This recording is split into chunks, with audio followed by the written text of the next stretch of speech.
people were doing these sardine fasts, and they were advocated by all the influencers, and people that did them were experiencing this massive drop in weight, 5 to 7 pounds, increased ketones, decreased glucose, all the perks. Yeah. And I'm like, well, the reason you're losing so much weight is because you're eating sardines ad libitum. But if we're being honest, if that's all you're eating, who in the world wants to eat an abundance of canned sardines? It's pretty unappetizing. Yeah. So I'm going to do this same experiment, follow the rules, but I'm going to do them isocalorically. So at the time, I was consuming about 3,000 calories a day. So I decided to eat 3,000 calories a day of exclusively sardines Oh to my prove my goodness. point. And lo and behold, just as I anticipated, my weight didn't change at all. My glucose actually increased and my ketones dropped because it was so much protein relative to fat. I don't recommend that diet by any means, but I did it to illustrate that sardines in and of themselves are not some miraculous food group that's going to make you magically lose weight. Mhm. And I feel like I got my point across. And I did, pretty comprehensive blood work done throughout that time. My Wow. arsenic like quadrupled in the 5 day span that I was eating those cans of Oh sardines. my So that was goodness. interesting.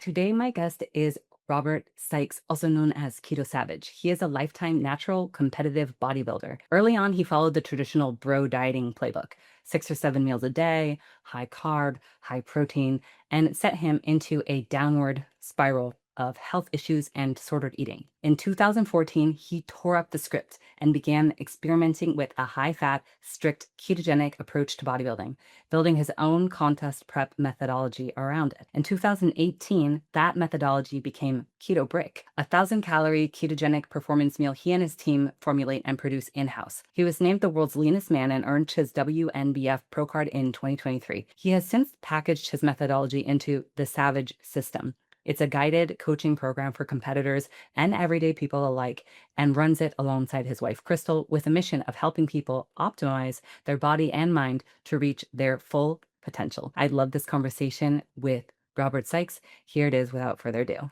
Robert, thank you so much for being here today on the Bond Binge Eating podcast. I am so excited to chat with you finally.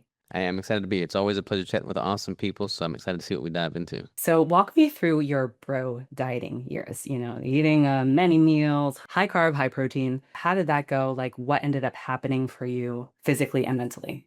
So I was super scrawny. I was 115 pounds soaking wet when I got into lifting, and I was super self-conscious about how I looked. I was in high school at the time, and I had really bad acne because I was eating all just a bunch of junk food. So I was like not a picture of health by any means. I didn't even talk to the ladies in high school, and I didn't even wear a t-shirt the last 2 years of high school because I became aware of how scrawny I was. You And just I wore a just hoodie the whole time? yeah, pretty much button-ups. Like, I'd wear button-ups, like, long sleeve shirt, button-ups Oh throughout the man. whole high school years, basically. Yeah. And I started to get into lifting. My uncle was into football, so he took me under his wing, showed me how to do a couple bicep curls and some lat pull downs or something, and I was hooked.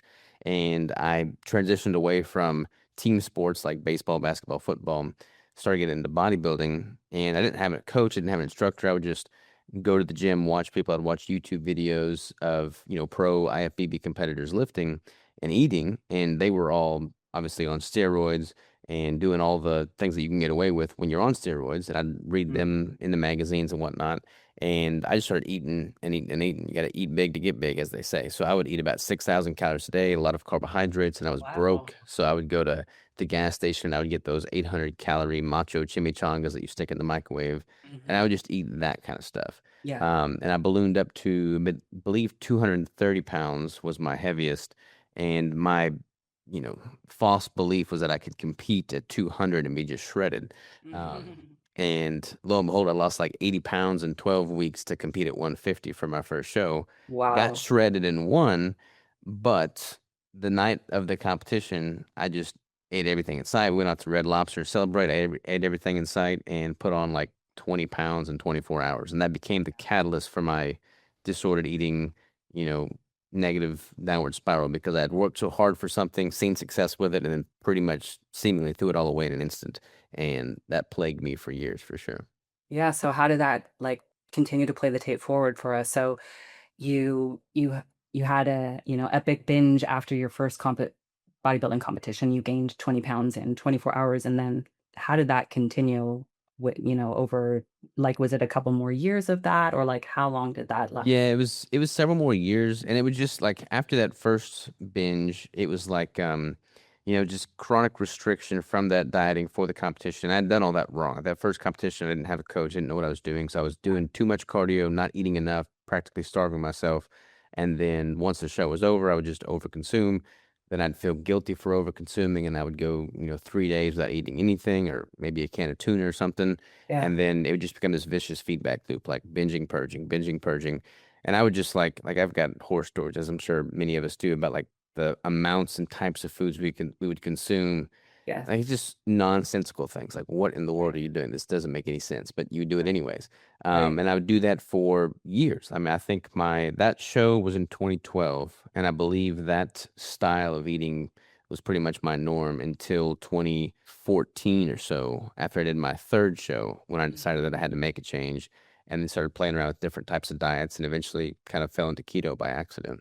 Yeah, I'd love to hear more about that. So, a lot of the recovery advice when we're talking about recovery from binge eating is like, you know, stop restricting. That has been, the dominant paradigm is you need to stop restricting. But you actually found yourself going into what could be considered a different direction. It's like very structured. Maybe it looks restrictive. Doing a ketogenic diet to some people might look restrictive, but you are saying this really helped you in your recovery. So, can you describe that, and like what is the difference between the type of restriction that you were doing that broke you and the type of structure that actually helped to support your now like great health and sustainable recovery?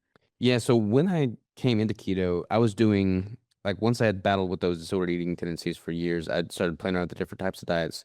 Never did vegan, thank goodness, but I played around with a bunch of other things. I started Okay. doing you try I started doing carb backloading, developed by John Kiefer. I don't know if you're familiar with that one. Yes. But basically, it condones binging to an extent. Like, you're supposed to eat a lot of high glycemic index foods, carbohydrates right before bed, which Yeah. worked perfectly for my binging tendencies. That's when people have the cravings. So it's okay, just lean into this carb backloading approach and make it work to my benefit. But I noticed that, with that protocol, you typically do a keto diet during the front half of the day and the high Mhm. glycemic index carbs at night.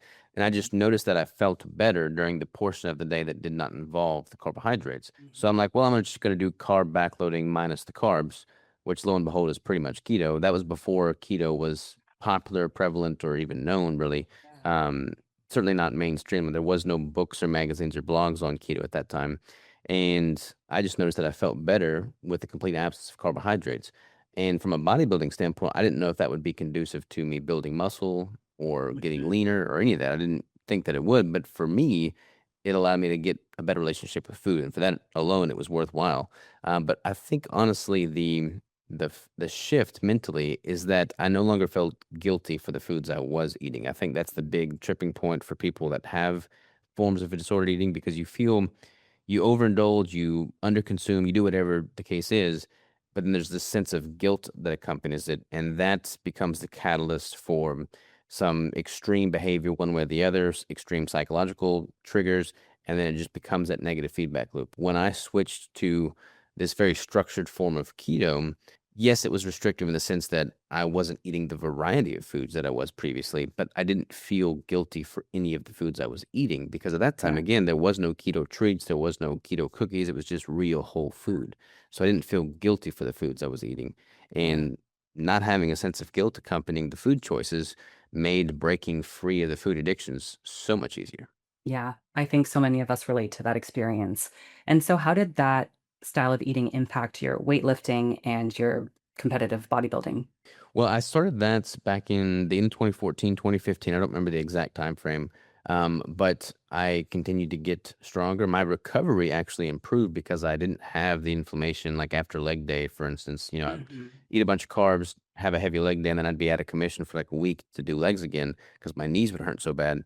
Yeah. After I switched over to keto, the inflammation went down considerably, and I just didn't have that lag effect in recovery. So I was able to train more frequently. So my training overall volume and output improved, my recovery improved, my cognition improved. I had totally fine, muscle pumps. My vascular was good.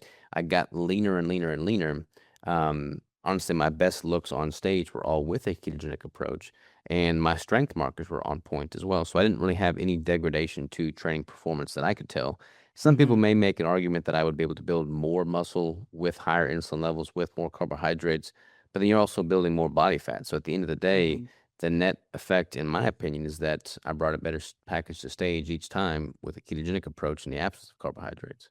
Yeah, and I think also what's important is, like, what are you optimizing for? Because maybe there's, like, a tiny percentage that could be improved as far as body composition if you included some carbs, but it's like, if you know that eating certain foods were landing you in crazy town and, like, Hmm. were causing you a lot of anguish and, like, not supporting, like, it's propagating loss of control and guilt, then it's like, okay, well, maybe I'm losing a tiny percentage of, the weightlifting gains or, whatever sort of benefits I could have. But I'm finding that these other benefits, like these mental benefits, the mental health benefits, psychological benefits, actually mean more to me. And so I'm going to take the loss.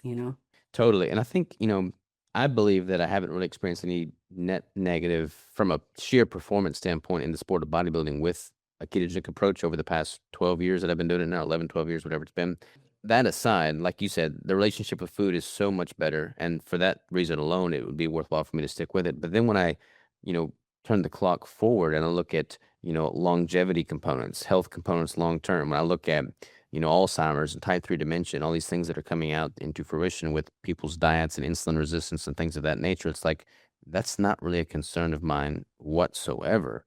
And I look at other competitors in my peer group that are following more of a mixed diet. And it's like, yeah, you look great right now, but who's to say you're not going to be developing Alzheimer's, dementia, diabetes, things of that nature as you become more insulin resistant in your later years? Yes, you training right now is going to hedge the bets in your favor, but at some point, Father Time's gonna catch up with you too, and by me not having the elevated insulin and carbohydrate consumption, I feel like I'm doing the best thing I can to hedge the bets in my favor. Absolutely. So you've been working with a lot of clients ever since you've been refining your own technique and extending your hand out to many clients, and you've developed, it's called the Savage system, right? Mhm. Savage Yep. system. Okay. So of all the people who, come to you and want to work within the Savage system, I'm curious, how many would you say are dealing with some type of food addiction or binge eating issue? And I guess, okay, like, there's different things that there's different facets of that. One is, I know from personal experience in both of these sections that my background in bodybuilding, I was drawn to, doing bodybuilding and working with bodybuilding coaches because I loved, I guess I felt I lacked that control and I wanted it. And so I was drawn. I was like, I want that discipline, right? I didn't Mhm. have it, but I wanted it. And so that to me was, the thought of getting on stage, whatever, was like a very compelling stimulus, right? And then on the other hand, doing carnivore and keto, that I also have done, also stemming from a disordered eating background, because I feel like it's been helpful for me in multiple ways, including, plenty of nourishment, elimination of things that drive my cravings, simplicity, all these different things. Both of these things are compelling. And so when I think about it, I'm like, okay, you, Robert, you represent both of those things and more, right? But like, maybe someone's like, "Oh, I wanna, like, learn bodybuilding or be trained by him in bodybuilding. Oh, I wanna do it carnivore." And I'm like, "Okay, does that add the number of people who come to you and say, 'Hey, I'm interested in, like, getting shredded, Robert,'" and you're like, "Oh, like, there's, they have some issues." Like, do you notice a lot of people with these issues, maybe even if they don't explain it, like, admit it to themselves, and, like, how Mhm. do you work with them? Interestingly enough, like, all my marketing, all of my branding, all my image on the website is definitely catering towards competitive bodybuilders in some form or fashion. But interestingly enough, the majority of my clients are not competitors. Mm. Um, they're just people that want to adopt a ketogenic diet or carnivore diet and get healthier. Yeah. Oftentimes, they all want to lose some body fat and build some muscle, but they're not necessarily competitors. So Okay. I've wanted to I like working with competitors because they have that athletic discipline mindset that makes it Yeah. easier to work with them. Yeah. But I like to think of everybody as a bodybuilder. Like, the principles that I use for my competitive athletes are the exact same principles that I use for my everyday people. I mean, what works for someone to get lean and step on stage in their best shape is the same principles that work for a 67-year-old grandmother of five who wants to, improve her composition or metabolic health, build muscle, lose body fat, all of those things. Like the principles are the same. We're all human beings, so the Yeah. principles work across the board. But to your point, yes, I feel like a lot of people that come to the ketogenic diet in general have come by way of some form of disordered eating from a standard American diet or a mixed diet. And for whatever reason, they find themselves, you know, seeking out a more quote unquote exclusionary diet that just removes food noise and variables. Yeah. I think when you strip out the noise, things become more sustainable. And I've had several people on the podcast that spent time in disordered eating clinics and care facilities, and it's horrible what they subject them to because they force them to eat diets that are mixed in nature, but in no way, shape, or form healthy. And like the Right. foods that they're giving them are not even real foods. And Yeah. I get a lot of pushback from the evidence-based space when I deem foods as being either good or bad. Like people don't Mm, like to think of terms of food being good or bad, everything in mhm, moderation. But it's mm, like, look, you know, I would not think that feeding my dog, um, I don't know, gummy bears is good for my dog. That's not a yeah. dog food. That's not a species appropriate diet. Why would I want to have that degree of lackadaisicalness towards myself or my fellow human? Like that's not real food. It's not good food. It's not even food. So distinguishing between good or bad or serving or not, I think is Mhm. honestly a healthy thing. Mhm. Yeah, I'm in agreement there. So for the sort of pillars that you utilize with some of your competitive athletes that are very similar to the ones that you use for people of all sorts of ages and sizes, fitness levels, and goals, I would imagine these are also the same sort of things that help with food addiction recovery too, because I also see things I think similarly where it's like it's holistic. If, for example, morning sunshine viewing that can support sleep, which can support someone who wants to get shredded, or it's for someone who just wants to feel a bit better, or it's for someone who is in recovery for some sort of addiction or mental health issue. Like it's one and the same. It's Hmm. factors such as nutrition, such as mindset, such as strength training and movement, and focusing on prioritizing sleep and stress management and stuff like that. I'm wondering if you could share some of these important elements that you guide people through, whether that is a competitive bodybuilder or, that 67-year-old grandma that you mentioned.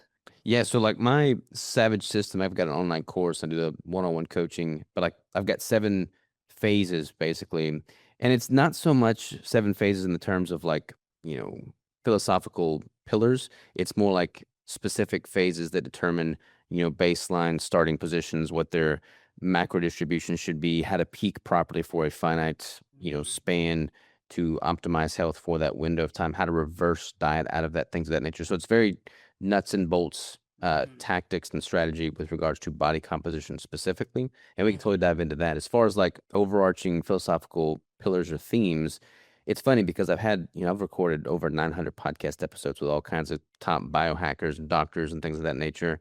And we we like to spend money and focus on all the well-marketed biohacks, all the supplements, mhm, all the red light therapies, all of the, light therapies. And when I talk to these people, what becomes increasingly evident is the fact that the real cure, the real solution, the real progress is made when we simply return to the basics.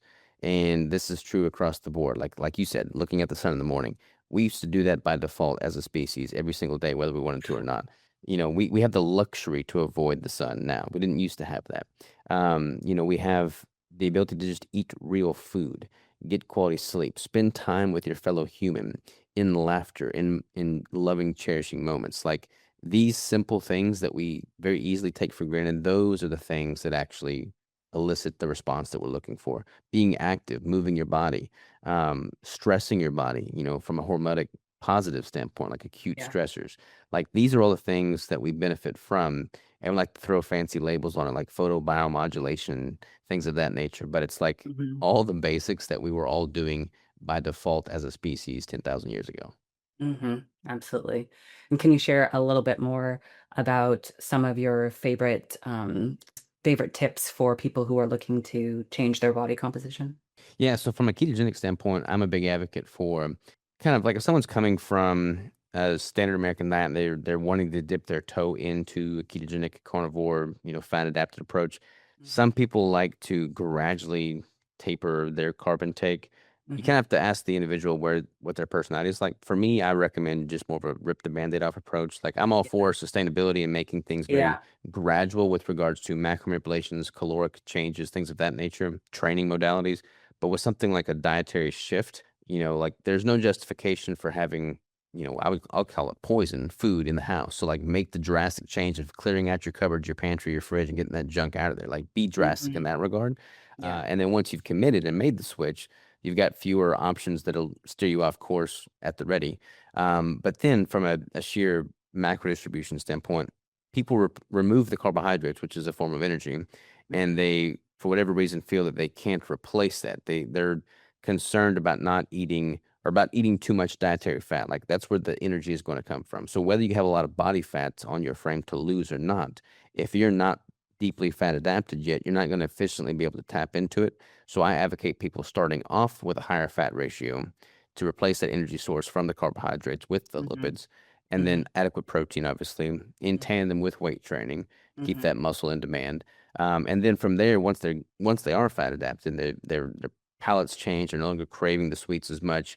They're producing ketones. Ketones are crossing the blood-brain barrier and providing energy to the brain there. Then they can really hone in and get really granular with regards to what macro distribution they respond best to. Should they titrate the fat and protein up or down? That's when Mm-hmm. we can kind of finesse things. But prior to that point, just simply making the switch to get the carbs out of the house, get the sugars out of the house, Yeah. and eat the real food that's primarily fats and proteins. When do you want your clients to test their ketones? No, I mean, you certainly don't have to. Like I've gone through phases where I would test very, consistently versus not at all. I mean, when I'm doing like an experiment, I like testing because I like to see what numbers are. But generally speaking, if you're not eating carbohydrates, if you're eating Mhm. adequate fat and you have energy, then you're producing ketones because it's not coming from anywhere else. Like you're producing them endogenously. So if you have energy and you're not eating carbohydrates, then you're likely producing ketones for sure. Like, what is one of the things that you witness with a client that makes you think, "Oh, we should toggle the protein versus the fat?" Like, how would you decide fat or protein?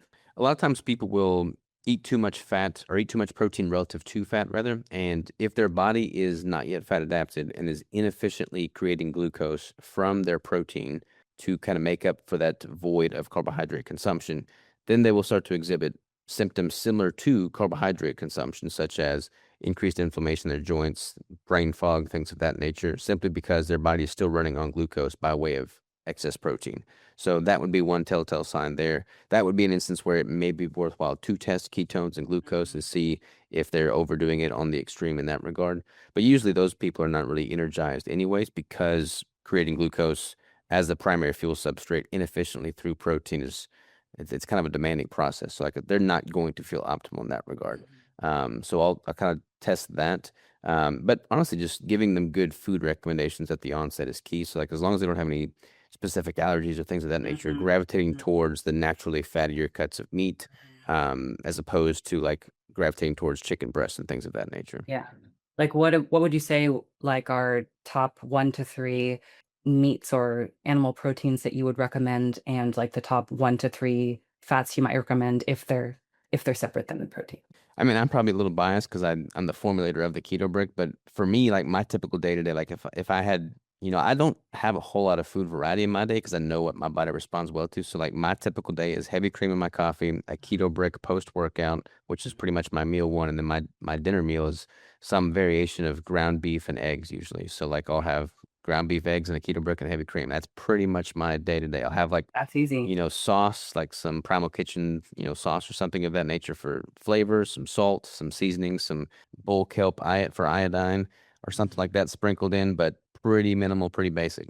Mhm. I'm really, really curious about this next question, because in where I'm at right now is I'm on my ketogenic, like, ketone journey, right? So I've been eating carnivore. I mean, I've been eating low carb forever, right? Like Mhm. 20 years, whatever. I've been eating carnivore for like the past 5, carnivore-ish, right? And I'd say it's been about 6 months or so, I've been flirting with ketones, right? Because I'm like, oh, I'm curious all the things that have come out about metabolic psychiatry. I'm like super interested. And so I've been interested in having more consistent ketosis, higher ketones, and that sort of thing. However, I feel like I'm still in that process of like finding my balance because I'm also someone who I love me some protein as a former bodybuilder, powerlifter, long time, professional athlete myself. I have a lot of times I'd be just like consistently eating 150 to 200 grams of protein a day, no problem, sometimes more. So anyway, I'm like a protein girly, right? Mm-hmm. But I've been really trying to shift, and that's easy for me. And I'm really trying to shift to have less protein and more fat and to see how that can impact my mental health. And also, I have been, as a aging athlete as well with injuries and so forth. I, for example, recently subluxated my collarbone and I was out for months, rehab and stuff. And so I'm like concerned about collagen and so forth. So I'm concerned about, recovery from weightlifting, injury recovery, and yeah, just trying to find the balance that, because, obviously protein is really good for recovery and so forth, and bodybuilding, which I'm not a competitive bodybuilder anymore by any means, but I still really like to, get after it in the gym.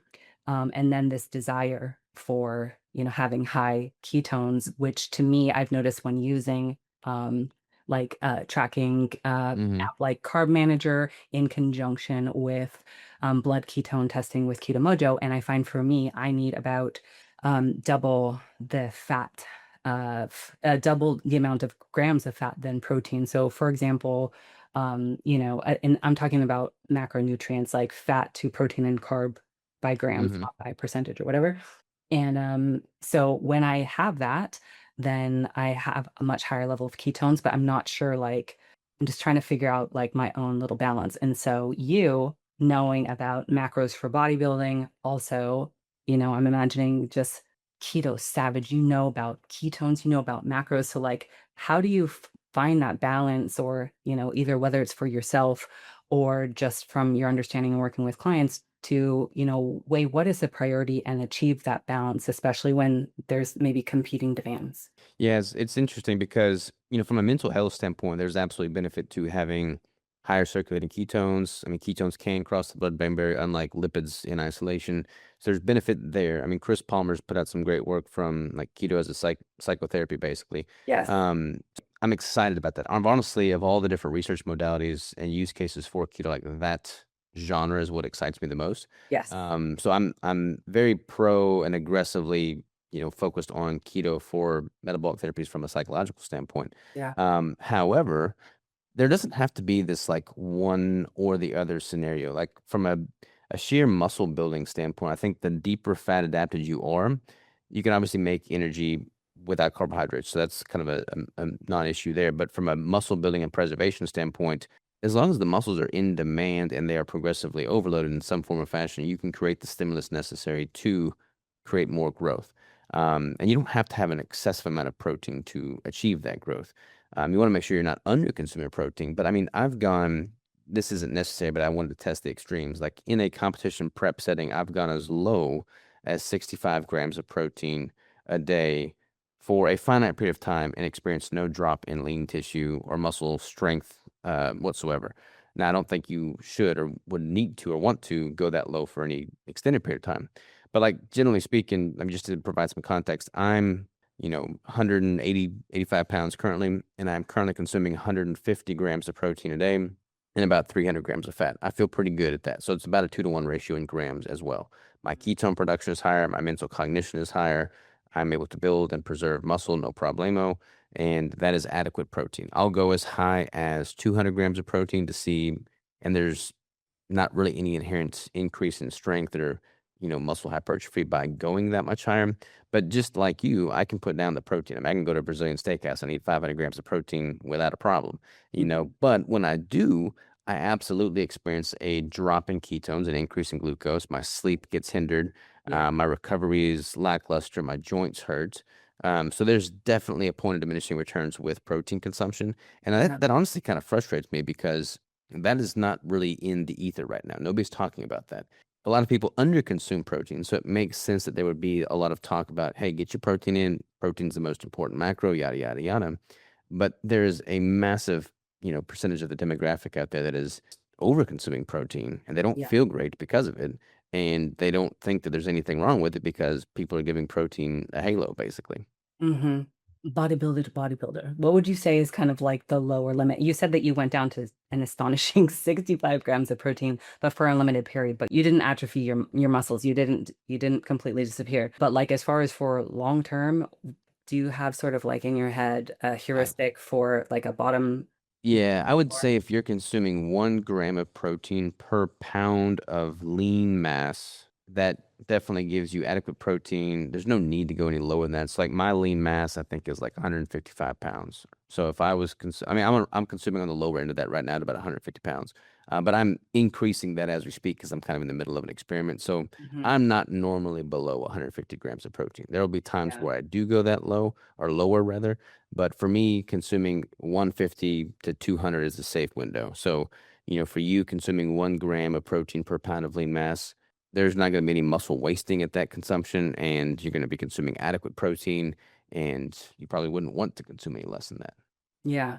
So, I enjoy getting DEXA scans, but what about people who don't know their muscle, how much lean mass they have? Do you have any recommendation? Yeah, I mean, you could play it safe and just do like 1 gram of protein per pound of total body weight. Like if you're morbidly obese and like 400 plus pounds, and you probably wouldn't need to consume 400 grams of protein by any means. But Mhm. if you're of a reasonable weight, give or take 20, 30 pounds, then just simply consume 1 gram of protein per pound of total mass.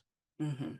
So I love that you do self-experimentation. You said you're doing one right now, so feel free to fill us in on that if you so desire. But I am interested to know, maybe if you could share some of the most interesting self-experimentations you've done, or like most illuminating, surprising, or like something that's like so like out there and meticulous that maybe us ordinary mortals cannot do it, but because you like really invested in these self experiments, that you showed us something that we would never know if because we're not going to do it ourselves. I would love if you could share some of this adventure with us.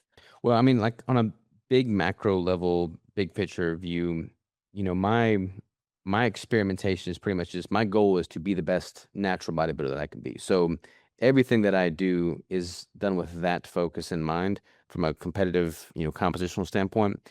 So like I compete every few years because I want to have ample time in an off season focused on building muscle. When I do compete, my goal is to be the leanest that I could possibly be. In 2023, I did 5 shows, got my pro card, and became the leanest man alive. So I like operating in the extremes when I go to the extremes, but I like a much less extreme version of that can be extrapolated out and applied to everyday people. Everybody needs to have periods of time in a surplus, periods of time in a deficit, progressive overload. Like those are concepts that hold true regardless of the goal and objective.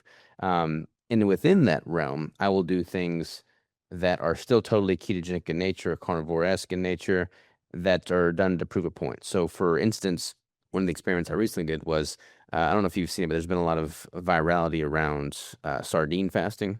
Yes, yeah. People are doing sardine fasting, and that could be like a whole topic on disordered eating right there. Like we could talk about that if you'd like. But people were doing these sardine fasts, and they were advocated by all the influencers, and people would recommend them be done in a 3 or 5 day window. And people that did them were experiencing this massive drop in weight, 5 to 7 pounds, increased ketones, decreased glucose, all the perks. Yeah. And I'm like, well, the reason you're losing so much weight is because you're eating sardines ad libitum. But if we're being honest, if that's all you're eating, who in the world wants to eat an abundance of canned sardines? That's pretty unappetizing. Yeah. So I'm going to do this same experiment, follow the rules, but I'm going to do them isocalorically. So at the time, I was consuming about 3,000 calories a day. So I decided to eat 3,000 calories a day of exclusively sardines Oh to my prove my goodness. point. And lo and behold, just as I anticipated, my weight didn't change at all. My glucose actually increased and my ketones dropped because it was so much protein relative to fat. Yeah. And for me, 3,000 calories, isocaloric 18, that's 18 cans of sardines a day. So I don't recommend that diet by any means, but I did it to illustrate that sardines in and of themselves are not some miraculous food group that's going to make you magically lose weight. Mhm. And I feel like I got my point across. And I did, pretty comprehensive blood work done throughout that time.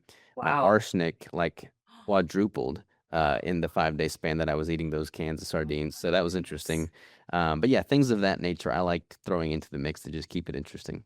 Oh my goodness, that's wild. That's interesting. You're right. Yeah, that the people who are like, "Oh man, I lost all this weight." Yeah, because you're eating, let's say, a tin of sardines is like a couple Yeah. hundred Yeah, a calories. couple hundred You know? calories. And they would have like one or two or three Yeah, maybe, or maybe yeah, just like one every other day. And it's like, look, you're not eating anything. That's why you're losing weight. But like that's not sustainable, you know? yeah. Can you share one other self-experiment so we can live vicariously through you? So I don't know if you recall, but about a year ago, there was this big hype around something called the sugar diet. Oh Um, yeah.